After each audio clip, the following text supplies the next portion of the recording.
Das sind wir. Sandy, Mandy und Lotte. Und das ist Klaus Bärbel, unser Zuhause. Wir haben das uns auferlegte Normal hinter uns gelassen und uns für mehr anders entschieden. Mehr Eigenverantwortung, mehr Abenteuer, mehr Zeit, mehr Leben. Und wir freuen uns, wenn ihr uns begleitet.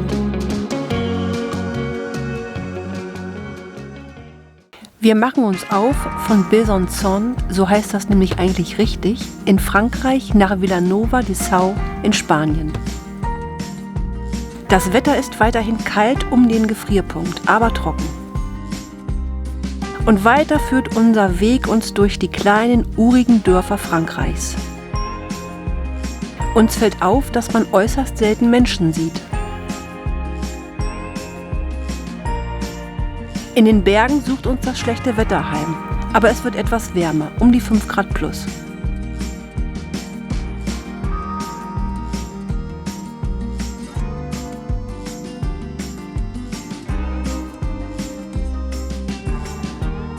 Am ersten Tag legen wir gerade einmal 119 Kilometer zurück. Und unser Ziel ist ein einsamer Parkplatz mitten in den Bergen bei Cernon. Wo wir eigentlich einen schönen Ausblick auf den Lac de Vouglans erwartet haben, ist es nebelig, diesig und regnerisch.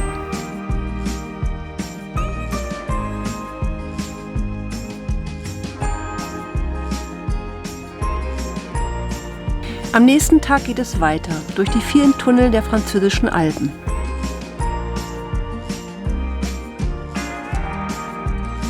Unser nächstes Ziel, Plainfoy bei Saint-Étienne. Wir kommen im Trockenen an und werden am nächsten Morgen von einer Schneelandschaft überrascht.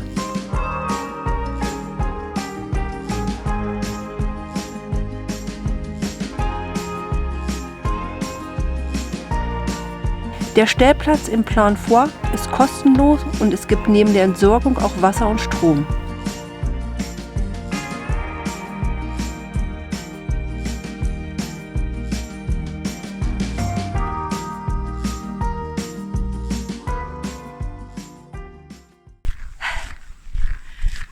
So, auf diesem Platz, wo wir heute übernachtet haben, da gibt es Strom und Wasser und alles. Allerdings ist es hier in Frankreich so, dass man überall diese Jetons braucht.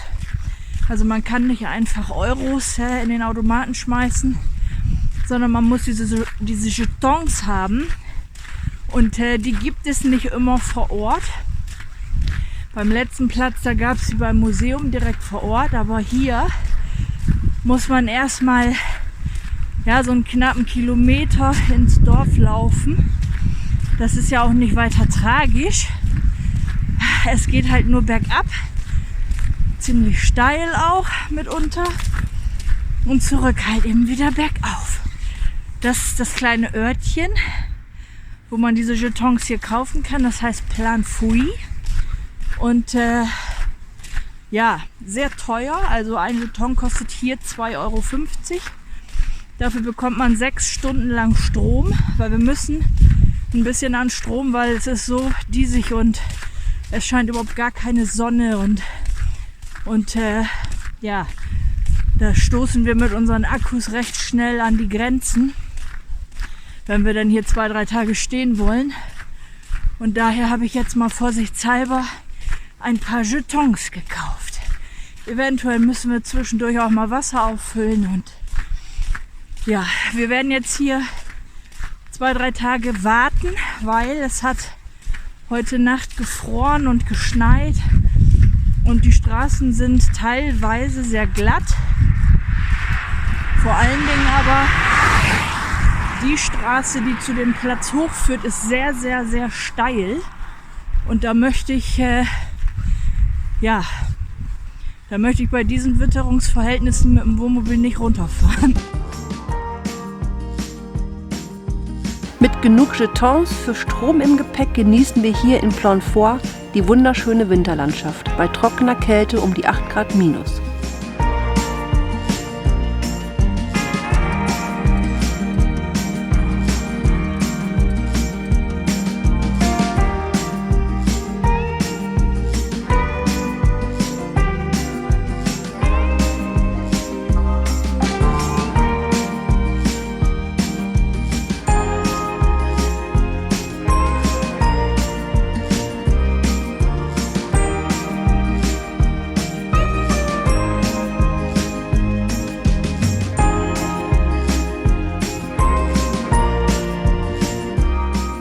Direkt am Stellplatz ist ein riesengroßer Wald, in dem wir lange Spaziergänge machen und ein bisschen richtigen Winter genießen. Auch Lotte lässt das Meer erstmal Meer sein und findet Schnee doch gar nicht so doof.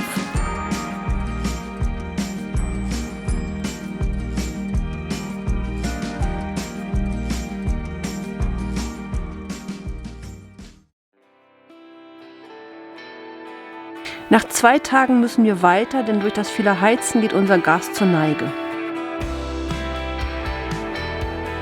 Wir haben Glück, es ist trocken bei -10 Grad und die Sonne kommt raus.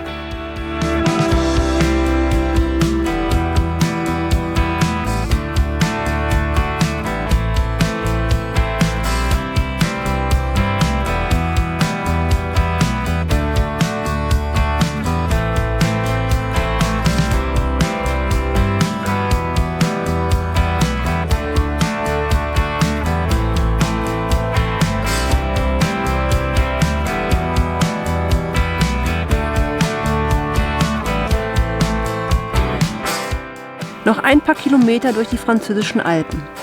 Je tiefer wir kommen und je weiter wir Richtung Süden fahren, umso wärmer wird es.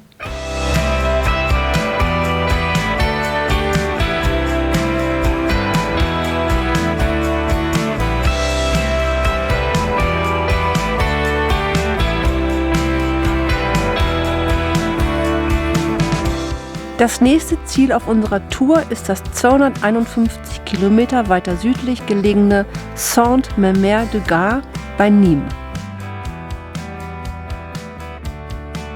Unterwegs machen wir hier und da Halt, um schöne Aussichten und schöne Landschaften mit Zeit zu betrachten.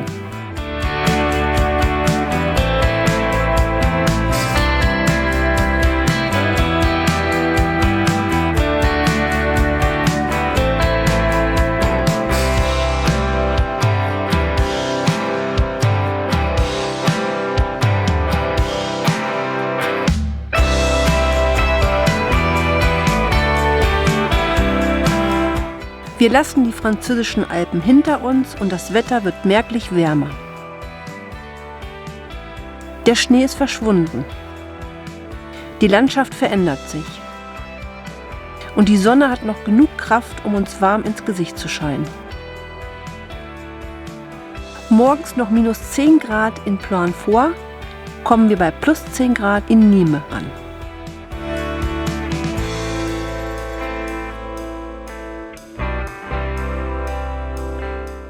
Auch das Licht hat sich verändert, es ist wärmer.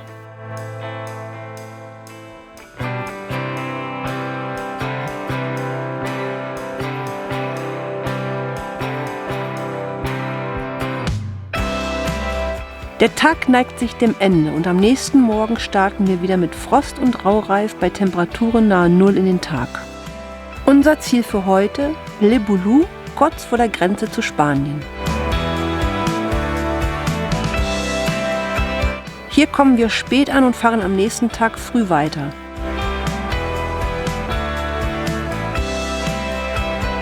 Auch in Nîmes und Le Boulou standen wir kostenlos, allerdings ohne Service.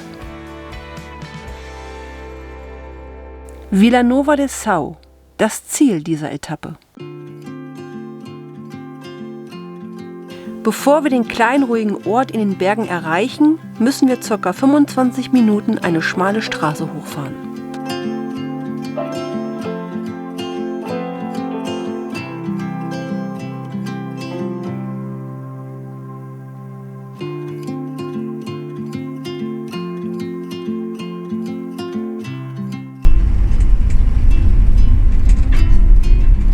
Nach 200 Metern befindet sich das Ziel auf der rechten Seite.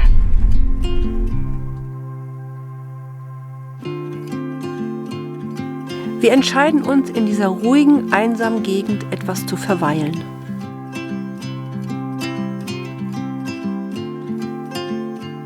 Rings um Vilanova de Sau gibt es viele Wanderrouten, welche allerdings teilweise eine gute Kondition voraussetzen.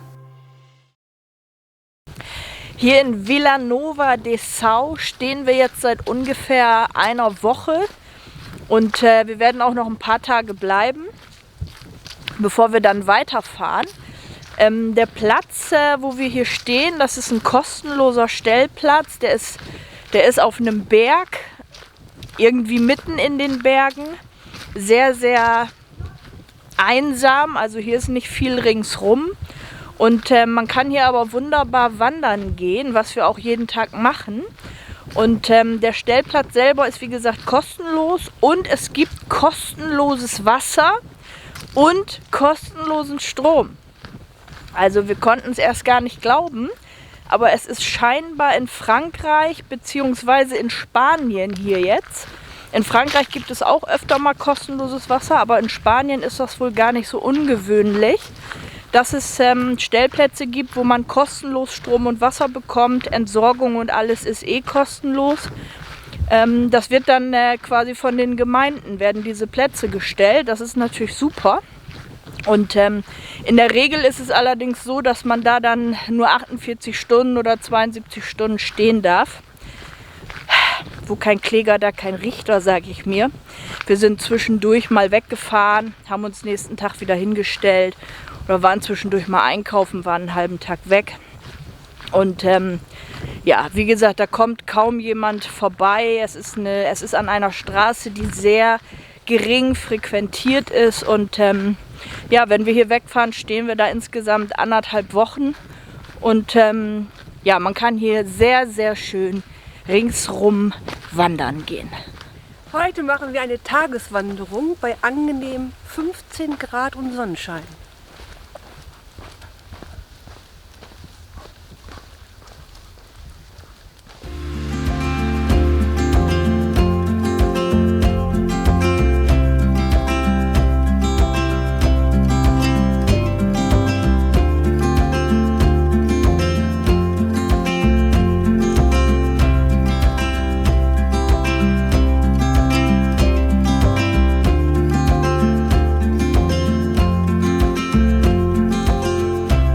Nicht weit vom Stellplatz befindet sich der Pantà de Sau inmitten von beeindruckenden steilen Felswänden.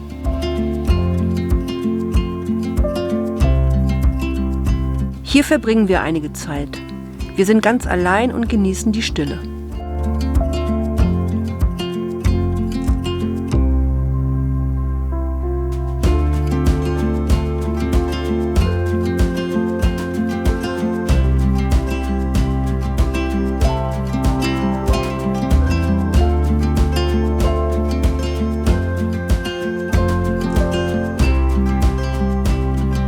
Die sogenannte Church of St. Roma wurde im Jahr 1062 errichtet und im 15. Jahrhundert durch ein Erdbeben beschädigt. In den 60er Jahren hat der Bau eines Staudammes dafür gesorgt, dass die Kirche im See versinkt und nur in Dürreperioden sichtbar wird.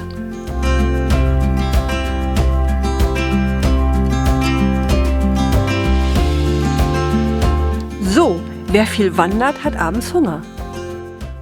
Und weil wir heute Strom haben, gibt es einen schönen Blumenkohl-Brokkoli-Auflauf aus unserem Backofen.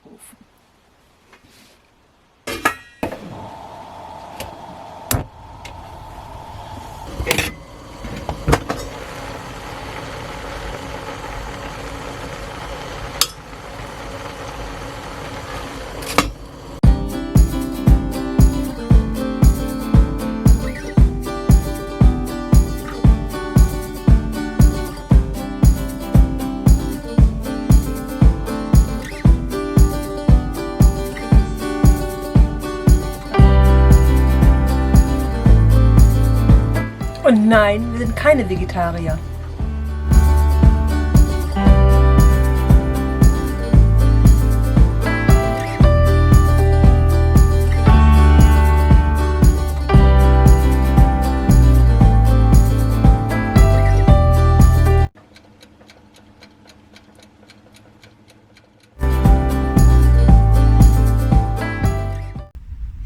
So, heute ist das erste Mal, seit wir unterwegs sind, Waschtag. Wir sind heute am Wäschewaschen und zwar gibt es, und das ist ganz geil eigentlich, in Frankreich und auch in Spanien gibt es überall diese Waschautomaten, diese Laundries. Und da sind riesengroße Waschmaschinen und auch Trockner, wo man seine Wäsche waschen kann. Also die sind hier wirklich breit verstreut im ganzen Land. Und ja, da waschen wir heute zum ersten Mal Wäsche. Das dauert auch nicht lange. Man kann aus unterschiedlichen Programmen wählen, was die Temperatur angeht und auch was die Zeit, die Dauer angeht. Und wir sitzen jetzt hier und warten eine halbe Stunde, bis unsere Wäsche fertig ist. Ja, und so sieht das dann aus, wenn man im Wohnmobil lebt und Waschtag ist.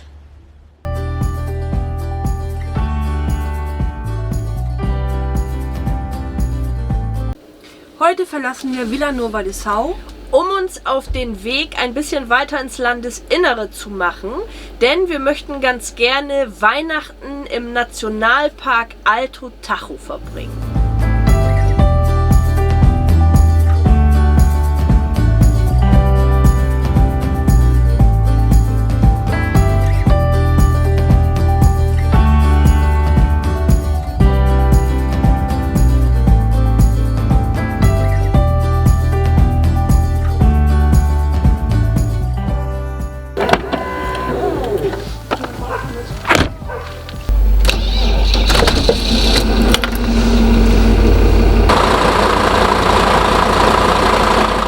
Und wie das da so ist, das seht ihr, wenn ihr das nächste Mal wieder einschaltet.